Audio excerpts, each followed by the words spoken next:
Notable speech going in. They're lined up for the Qatar Sussex Stakes, Group 1 over the mile, and they're off.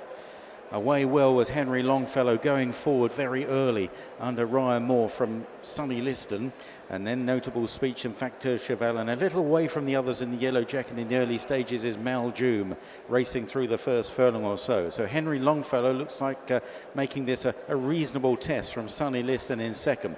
3 or 4 lengths perhaps down in third in the all blue is Notable Speech, followed by Maljoom on the inside of the French challenger Facteur Cheval. Ryan Moore on Henry Longfellow leads the way. Sunny Liston and Rosallion second. William Buick round the inside on Notable Speech. Then Facteur Cheval and Maxime Guillon and Tom Marquand on the inside just at the back aboard Maljoom as they race right-handed now and head for the home turn.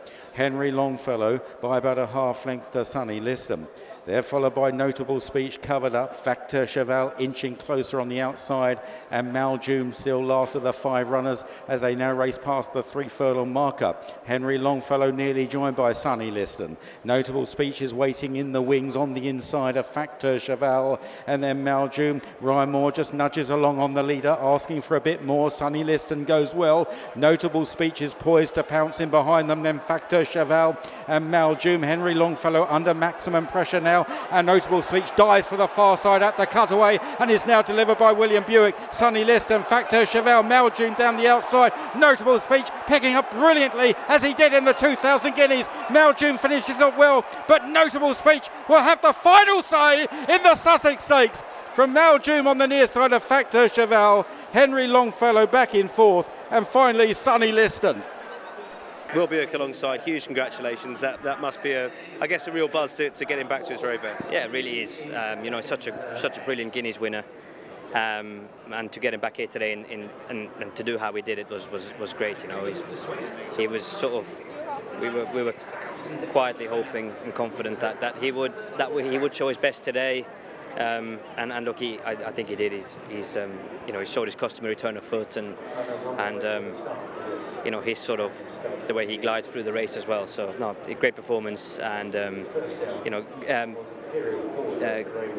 credit to Charlie and the team at home to get him here today in the shape he was. Can you sort of explain what was going through your mind when you pulled him out of the cutaway? Because obviously you did at Ascot, everything seemed to be going okay. You pulled him out. Not much. Did that go through your head today when you had the daylight and said go, or were you confident? I was a bit. He was a bit different today. You know, he built into his race more smoothly. Probably the race probably worked out a little bit better for him today as well. So yeah, it was a very different feel I got today. But it was also a different complexion of the race. So look, Ascot just didn't happen for him. We all knew it was too bad to be true. So. You know, he's just delighted to get him back here today and you know, to show what a brilliant horse he is. Charlie was talking about he's quite a fast striding horse. He's a real quickener, isn't he? He's electric, yeah. It's amazing the acceleration he shows from already going that sort of decent mid-race pace to then find another gear or two. It's quite rare to see. It's a funny one talking about, you know, even before the race to Charlie. Cannot put your finger on anything, and you don't know when you turn up. But they're not machines, and they, you know, to an extent, they keep you guessing. And when it's all right, it must feel really good. Yeah, of course it does. Of course it does. But you know, it's the game that we're in. Like you say, they're not machines. They're animals, and you know, they some days don't feel like it. I suppose, just like we do. But he's a brilliant horse, and he's taken on the older horses for the first time here today, and he's done it with ease. Great stuff. Well done. Thank you, Tom. Thanks, Will. Notable Speech back in the Group 1 winners enclosure with that Qatar Sussex Stakes. Straight by Charlie Appleby. Well done. Your immediate thought? Relief and delighted. No, like when you have a classic winner, an unbeaten classic winner, going into a St James's Palace and you're beaten the way we were. Of course, you walk away disappointed, but I was happy to be beaten the way we were and finish in second or third and saying we weren't good enough. You know, he just didn't turn up, simple as that. And the question will always be asked, and I'll probably never have the answer for it, unfortunately. But you know, coming in today, preparation was faultless. He looked great. As I say, pre-race there, we shaved a couple of kilos back off of him again. Was that the winning or losing? I don't think so, to be brutally honest. I just think he's a horse that just turned back up again with his A game. Simple as that. Got a great trip round there. like you and I just spoke, I was wondering if they'd perhaps taken the cutaway away. I was waiting for it to turn up. But when you're on the inside, it takes forever to cut. It does, that's right. But once the cutaway was there, arrived, William had plenty of horse underneath him to go and make use of it. As a horse, I remember the run on the all-weather before the Guineas. Whatever pace they go, he sits off it. He just quickens, doesn't he? Yeah, he has. I mean, he's not got, what I love about him, he's not got great stride length, but what he does, he turns those legs over quick, and that's where you see that acceleration. I mean, we see plenty of horses in the morning with great stride length, and everyone will be very excited about it, but I like them when they turn them over quicker. Normally signs that they can quicken up. Have you had a horse like this who's sort of, made his debut in the year of a Guineas, of his 3-year-old campaign, and then sort of gone to the very top level so quickly? I guess surprised you, right? And now a dual top level winner and a classic winner. Yeah, for sure. Someone asked me just yesterday, where was notable speech this time last year? I said, well, he only just turned up into the Isles, probably doing one canter off our short canter of 5 furlongs, so no more than that. So yes, he's a horse that's, like as I said before the Guineas, or after the Guineas, everyone who sat on him liked him, but he was just never, it just wasn't strong enough to do what was expected of him at that time of his career, and so therefore he was, in a very fortunate position to be able to give these horses their time, and hopefully it'll bring the best out of them, and so with this horse it certainly has. Next stop, what do you think? To be brutally honest, we hadn't really made a plan. We sort of just wanted to make sure we just nailed today. But what I'm very happy with is that he's maturing. If you see him in the paddock, we've seen him in the paddock before the Guineas, we've seen him in the paddock before Ascot and his Kempton runs. You couldn't get a more horizontal horse walking around the paddock.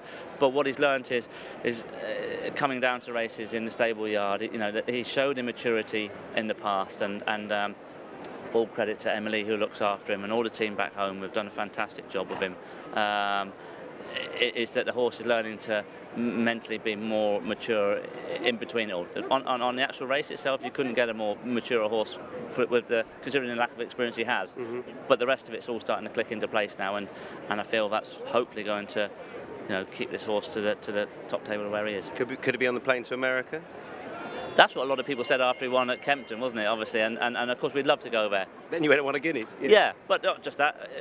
His biggest challenge at that stage of his career was, I was concerned about travelling him down to Ascot, let alone travelling to America. So, but like I say, he's learning week on week and maturing, so I wouldn't rule it out of the equation. Okay, and this seems an obvious question, but distance-wise, it is those mile options. It's the key mile races wherever, but that's him, isn't it? For sure, 100%. Yeah, I see no reason to sort of change anything that's in a way not broken, except for obviously St James's Palace. But he's a miler, out and out, travels, turn of foot.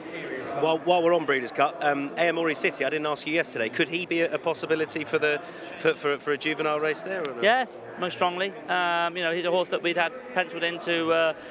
Obviously, Al Kudra himself were both sort of, they've been sort of blooded and ready to travel in the next 2 weeks to America. And Al Kudra obviously went and did what he did in the Patch on Saturday at Ascot, as we saw. And then Aomori City doing what he did yesterday in the Vintage. So we will probably go with Al Kudra to start off with, and then Aomori City might just probably go over there and maybe take a different route. Al Kudra we intend to take to Canada, hopefully, and then Aomori City, whether he takes another run in here or whether he takes another run in America before Breeders' Cup. But I'd imagine, hopefully, we will try and get 2 horses there if we can. Okay. Thanks for your time. Well done. Thanks, Tom. Cheers, mate. Watch live racing now on racingtv.com.